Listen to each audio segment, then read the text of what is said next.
This is Bloom Where You're Planted podcast, sponsored by Never Too Late Cafe. I'm your host, Laura Womack, and I have a special guest with me today. I'm going to let him introduce himself and tell you where he's currently living. Hi, Laura. Thanks for having me. My name is Larry Collinsworth, and I right now live in West Portsmouth, Ohio. I've known you through the music world as professional. So can you tell us a little bit about what instrument you play and when you started? Well, I actually went through several instruments in school and to high school. I played trumpet and baritone horn, but I also had started learning guitar, and I messed around with bass and drums as well, but I like the guitar the best. So that's really my main instrument now, and that's the one I enjoy playing the most. And you started at what age? Well, I started professionally at 15. Wow. I would go on tour with this group on the East Coast, and it was like, in summertime when high school was out. So that's when I did that, and that's how I got started in actually playing live professionally. On the East Coast. So how much did you tour? I mean, where did you tour? Like just on the East Coast, or did you go? Yeah, pretty much just the coast. Okay. Virginia down to North Carolina. That's awesome for a 15-year-old in school. Yeah. And then it turned into be your passion. So you describe yourself as evolved into an artistic-centric music, media, and publishing company. Can you describe that a little bit? Well, I do a lot of freelance work, and basically it's that. I have my own company that and I'm also looking for other artists, but it's centered around, the artist more than it is like a record label or something like that, where you have to get certain numbers. So it's just basically a vanity company for me to get my music out and possibly help others too. So you have a studio? Yes, I have a studio. Mm-hmm. You also do product development and licensing. Is that part of your your music publishing company? Yes, it is. And also work with other publishing companies in Los Angeles that do that as well. So kind of, collaborate on a lot of things as well. So how did that start, that you got a connection in Los Angeles? Well, I decided one day that I wanted to do film and music and soundtracks and stuff. So I just looked up every production company I could think of and found addresses for and where to contact. And I contacted them all. And it's probably about 500 companies. Oh my gosh, what a task. But only 5 responded, and I work with 3 of those now. So that's how that started. You had a song that was a hit. It was sort of a hit. It was called She Wants to Rock. It was in the top 40 in Australia back in 2004. It got to number 11. So it wasn't what you call a gigantic hit, but it did get some traction. So Australia, and then you toured for that song? Yes, we did. We toured for that song. About a month we were over there. A little more than a month, I guess you'd say. And we went basically from Brisbane, Australia to Sydney, that area, mostly on that eastern coast. That is amazing. So did you have a group with you, or were you doing solo at that time? No, we had a group. My wife, Gina, and I had a group called Convertible Blondes. And we toured with that band. There was 4 of us total. So you've helped to do some audio projects for other businesses. Is that background music? Yes, it's background music. Sometimes it's for advertising or promotions, like television promotions for certain shows, like Blue Bloods or NCIS New Orleans. I've had those. And it's called underscore, basically, is what they call it. Oh, okay. Yeah, it's just background music, though. Well, I can say that our podcast has your song, and I so appreciate it because it so matched what I had in mind, and it's very inspirational. And as it turns out, that has the name in it. So I thank you for that. I listen to it a lot. Thank you for using it. I appreciate it. So back to the licensing, you have clients like Sony and TriStar and NBC, Universal, MTV. Oh my gosh, the list goes on.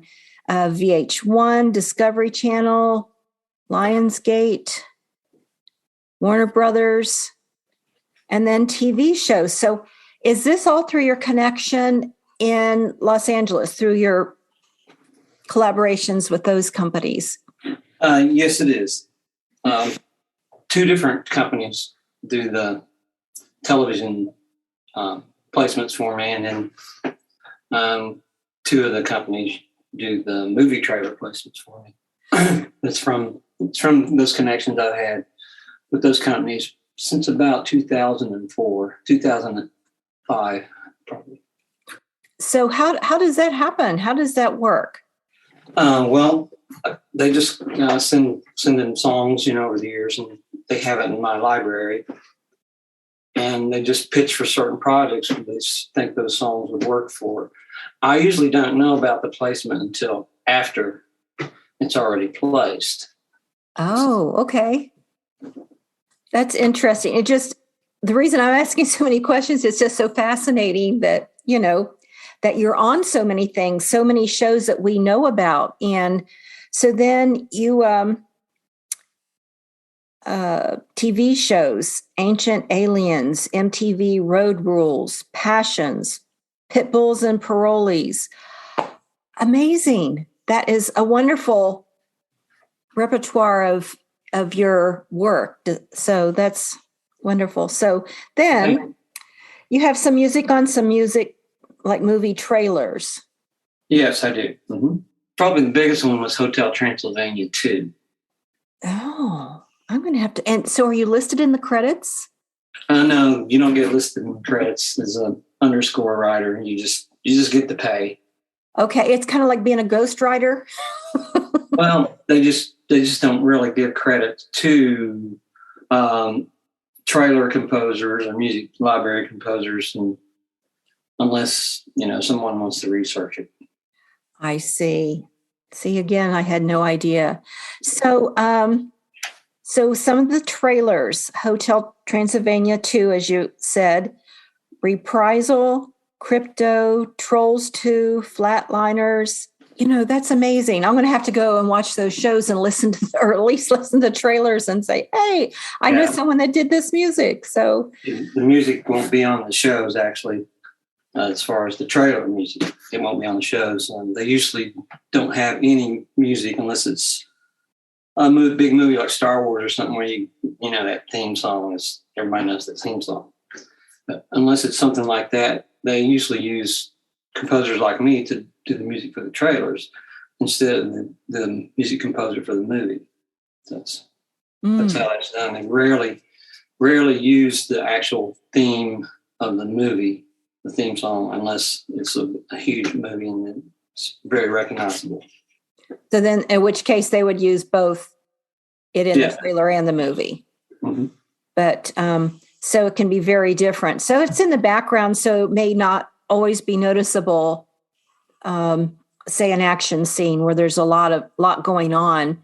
It's real easy to fixate on the visual, but music does make the tone, inspirational, action, sadness, all that. So I am going to have to go back some of the trailers. So then it's amazing, all this that you've done. So then some TV promos. How is that different than a trailer? Well, it's very similar, actually, but it's just possibly like a big show or something like Blue Bloods or something like that. It's once again called underscore. It's very similar, but it won't move like a trailer. And trailer usually has 2 or 3 different movements, maybe even 4, where it'll just the promos will just run a short section of the music and maybe use the different music for the end of it or whatever, And I might add too that in trailers, you might only get 10 seconds of it. Okay. Because they use so many different cuts in a trailer that you might get 10 seconds here, or somebody else will get 10 seconds. But, they'll use sometimes 4 or 5 different composers with the trailer. Well, and it sounds kind of reasonable you'd have different tracks because it's little clips from the whole show. It might be fast and slow and different moods throughout. Yeah. Trailers, a composite sort of. Then you had a music track recently for a movie trailer. Was it a movie and then turned into a video game? Or no, Call of Duty is a very big video game now, and they have different seasons of it, they call it. And it's a video game. The trailer I had was for the official mobile trailer for that game. It's called Call of Duty Season 9 Nightmare. That is a lot of composing. So how did this all start when you go, I want to do music for movies and the background of these things? How did that come to you? Kind of it just came. I've always been interested in, film music and composers and television composers and stuff. And I just started writing in that vein, kind of. Just things just went from one place to another with it, and I learned a lot on the way. That sometimes less is better. Instead of a bunch of guitar solos and stuff, I had to narrow that down. But yeah, it's really just kind of came to me, and I've really enjoyed it so far, and I've learned a lot about different parts of the industry that I didn't know about. So you do the mixing as well? Is that part of it? Yes, I do the mixing, and but they usually do the editing, and so it's hard telling what your piece is going to be at the end of it. It might be something totally different from what you started with, but still your music. It's just placed differently. I suppose it's like when you submit a script, whether it's a screenplay or whatever, or a book, and someone works on it and it comes back different what it went slightly, but it's still yours. Yeah. Yeah. All right. This podcast is called Bloom Where You're Planted. So when you hear that phrase or that quote, what does that mean to you? I think it means, to me, work with what you have, where you're at. One of the things I know is that you're not from this part of Ohio originally. Well, I am and I'm not. I lived here when I was a young boy to when I was about 4 or 5. Then we moved to Kentucky. But my mom was from here, and my brother and sister were born here in Portsmouth, Ohio, and I was born in Portsmouth, Virginia. But I've lived here for, like 30 years, so it's Ohio's home now. But I lived a lot in Lexington, Kentucky, and Ashland, Kentucky. I lived there as a child and just kind of migrated here at some point. So now you're blooming where you're planted in Southern Ohio. Yes. So do you have any words of wisdom for anyone that is wanting to do what you've done? So you write music, you play an instrument, you have a production company, and you do scores for movies and trailers. That's a lot. I mean, it's very diverse, very eclectic. So any words of wisdom for anyone that is interested in doing what you have done? Well, you'd have to do a lot of research and listen to those styles of music. If you want to go to that vein, you got to dissect that and listen to it and see how it's approached. And then you have to do the business part. You have to make connections somehow. It's tougher and tougher all the time to get someone to listen to you. You just have to move forward and bear with it and just keep trying, and then learn as much as you can. You just have to, maintain, be consistent, and keep going forward. Persistent. I think that's true in anything. So Yes. That's wonderful. So what is next for Larry Collinsworth? Well, right now I'm actually working on an album, a solo album that is experimental and progressive rock, basically. It's different from my orchestrations and things like that, although some of those elements are in it. But that's what I'm working on right now. I'm almost finished with it, and I'm still working on scores and stuff for trailers. And I may be producing, an artist or two in the coming year. Well, everyone, thank you for joining us again at the Bloom Where You're Planted podcast, sponsored by Never Too Late Cafe. As we end our time today, I want to thank Larry Collinsworth once more for being our guest. And we're going to end our time today with a medley of some of his music that has been placed on movie trailers and TV. So enjoy.